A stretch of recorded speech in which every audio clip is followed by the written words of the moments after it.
علیہ وسلم سے مختصر کوئی درود شریف نہیں ہے۔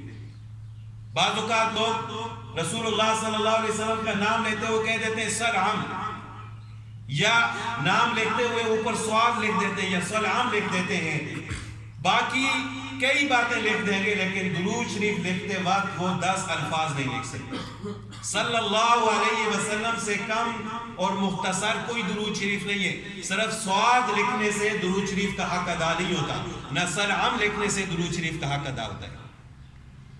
حدیث پاک میں آتا ہے کہ اگر کوئی شخص زبان سے درود شریف پڑھتا ہے تو اللہ تعالیٰ اس پر 10 مرتبہ رحمت نازل فرماتے ہیں، اور اگر کوئی شخص درود شریف لکھتا ہے تو جب تک وہ لکھا ہوا باقی رہے گا اللہ تعالیٰ اس پر رحمت نازل فرماتے رہیں گے۔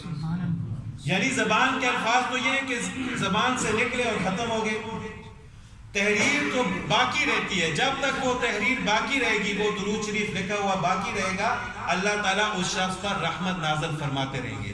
تو جب بھی انسان رسول اللہ صلی اللہ علیہ وسلم کی حدیث مبارکہ لکھے، رسول اللہ صلی اللہ علیہ وسلم کا نام لکھے، تو اگر مختصر بھی لکھنا چاہے تو صلی اللہ علیہ وسلم پورا لکھنا چاہیے۔ صرف سواد اور سلام لکھنے سے وہ درود شریف کا حق ادا نہیں ہوگا، اور جو رسول اللہ صلی اللہ علیہ وسلم نے وعید بیان فرمائیے کہ میرا نام لیا جائے اور وہ شخص درود نہ پڑھے تو وہ تباہ و برباد ہو جائے، تو صرف سواد لکھنے سے بھی انسان اس وعید کے اندر آئے گا، کیونکہ درود کا حق ادا نہیں ہوگا۔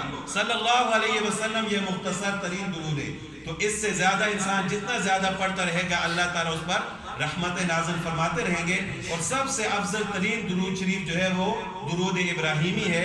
کوشش کرنی چاہیے انسان صبح و شام جتنا زیادہ رسول اللہ صلی اللہ علیہ وسلم کی ذات پر درود و سلام بھیجے، اللہ تعالیٰ آخرت میں بھی درجات بلند فرمائیں گے، اور دنیا میں بھی انسان کو اللہ تعالیٰ جو ہے وہ کئی فائدے عطا فرمائیں گے، اللہ تعالیٰ رحمت نازل فرمائیں گے۔ اللہ تعالیٰ سے دعا ہے کہ اللہ تعالیٰ ہمیں زیادہ سے زیادہ رسول اللہ صلی اللہ علیہ وسلم کی ذات پر درود و سلام بھیجنے کی توفیق عطا فرمائے۔ وآخر دعوانا الحمد للہ۔